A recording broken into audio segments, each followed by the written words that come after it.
اعوذ باللہ من الشیطان الرجیم، بسم اللہ الرحمن الرحیم۔ ہماری پیارے بچوں، ہمارے آج جو میں نے آپ کو پڑھانا ہے وہ ہیں حدیث نمبر 1، پیج نمبر 27۔ بسم اللہ الرحمن الرحیم۔ افضل الاعمال لا الہ الا اللہ و افضل الدعاء الاستغفار۔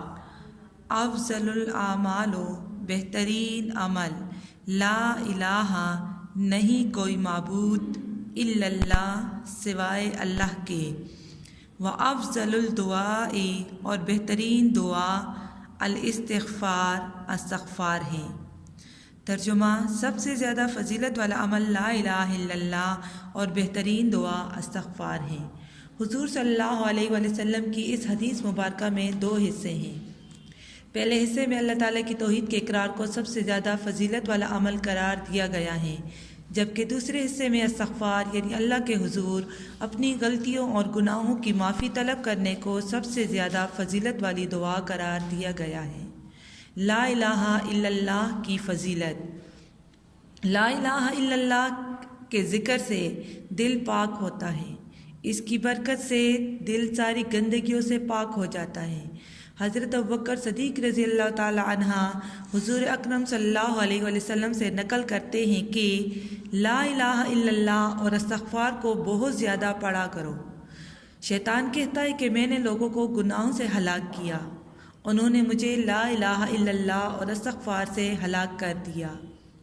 ہلاک کرنے کا مطلب یہ ہے کہ شیطان دل پر اپنا زہر چڑھاتا ہے، اور یہ زہر تب ہی چڑھتا ہے جب دل اللہ کے ذکر سے خالی ہو، ورنہ تو شیطان کو ذلت کے ساتھ دل سے واپس ہونا پڑتا ہے۔ اس لیے اللہ کا ذکر دلوں کی صفائی ہے۔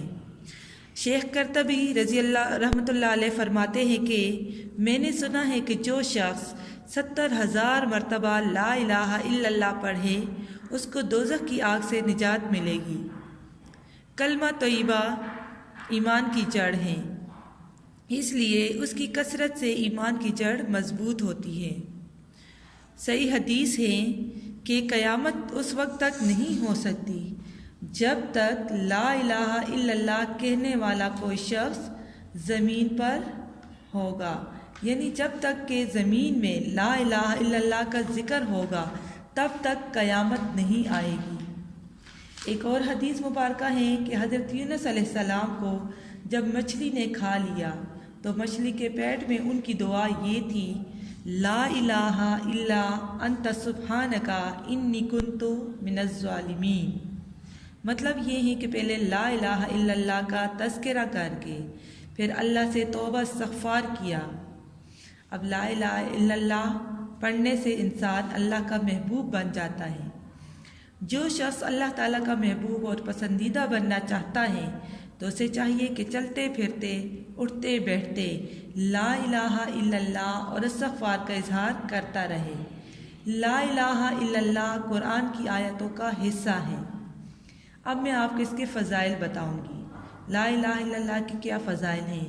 مسلم کی روایت ہے کہ حضرت عثمان رضی اللہ تعالیٰ عنہ کہتے ہیں کہ رسول اللہ صلی اللہ علیہ وآلہ وسلم نے فرمایا، جو شخص اس حال میں مرے کہ اسے لا الہ الا اللہ کا علم یقینی ہو وہ جنت میں جائے گا۔ بخاری کی روایت ہے، ابو ہریرہ رضی اللہ تعالیٰ عنہ نے فرمایا، نبی اکرم صلی اللہ علیہ وآلہ وسلم نے فرمایا، قیامت کے روز میری سفارش سے فیضیاب ہونے والے لوگ وہ ہیں جنہوں نے سچے دل سے اور جی و جان سے لا الہ الا اللہ کہا ہوگا۔ روز قیامت شفاعت کبریٰ نصیب ہوگی۔ ابو ہریرہ رضی اللہ تعالیٰ عنہ سے روایت ہے کہ نبی کریم صلی اللہ علیہ وسلم نے فرمایا، جب بندہ سچے دل سے لا الہ الا اللہ کہتا ہے تو اس کے لیے آسمان کے دروازے کھول دیے جاتے ہیں، یہاں تک کہ وہ عرش تک پہنچ جاتا ہے، بشرطے کہ کبیرہ گناہوں سے پاک ہو، یعنی اس نے کوئی ایسا گناہ نہ کیا ہو جس کی اللہ تعالیٰ نے بخشش نہ کی ہو۔ مطلب کبیرہ گناہ ایسے گناہ ہوتے ہیں جو کہ اللہ تعالیٰ معاف نہیں کرتا۔ اب حدیث کے دوسرے حصے میں ہے افضل الدعاء الاستغفار، یعنی بہترین دعا اللہ سے اپنے گناہوں اور نافرمانیوں کی معافی مانگنا ہے۔ انسان بعض اوقات دنیا کی ظاہری رنگینیوں میں کھو کر اپنے خالق و مالک کی رضا کے خلاف کسی غلطی یا گناہ کا ارتکاب کر بیٹھتا ہے۔ لہٰذا اللہ کو الہ ماننے کا تقاضا یہ ہے کہ انسان اپنی غلطی یا گناہ پر نادم اور شرمندہ ہو کر اللہ سے معافی مانگ لے، کیونکہ اخروی نجات اس وقت تک ممکن نہیں جب تک اللہ تعالیٰ ہماری غلطیوں اور گناہوں کو معاف نہ کر دے۔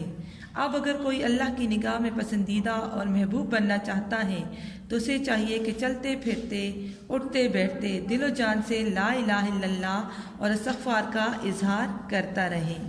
اب میں آپ کو استغفار کی فضیلت بتاؤں گی۔ آپ صلی اللہ علیہ وسلم کثرت سے استغفار کرتے تھے۔ قرآن مجید میں ارشاد ہے فَقُلْتُ اسْتَغْفِرُوا رَبَّكُمْ إِنَّهُ كَانَ غَفَّارًا يُرْسِلِ السَّمَاءَ عَلَيْكُمْ مِدْرَارًا وَيُمْدِدْكُمْ بِأَمْوَالٍ وَبَنِينَ وَيَجْعَلْ لَكُمْ جَنَّاتٍ وَيَجْعَلْ لَكُمْ أَنْهَارًا مَا لَكُمْ لَا تَرْجُونَ لِلَّهِ وَقَارًا۔ اللہ تعالیٰ فرماتا ہے کہ جس نے زندگی بھر سکون لینا ہے وہ کہا کرے وَأَنِ اسْتَغْفِرُوا رَبَّكُمْ ثُمَّ تُوبُوا إِلَيْهِ يُمَتِّعُكُمْ مَتَاعًا حَسَنًا إِلَىٰ أَجَلٍ مُّسَمًّى۔ اسی طرح میں آپ کے ساتھ ایک واقعہ شیئر کرتی ہوں۔ امام ابن حنبل رضی اللہ تعالی عنہ ایک دفعہ گھر سے نکلے، مسجد پہنچے، کہتے ہیں کہ لیٹ ہو گیا۔ مسجد والوں نے کہا کہ مجھے کچھ آرام کرنے کا موقع دے دو۔ مسجد والوں نے کہا کہ یہ ہمارا نظام نہیں، تم یہاں نہیں سو سکتے۔ ایک نان بھائی گزرا، کہا کہ اس کو مجھے دے دے، یعنی میرا مہمان بنا دے۔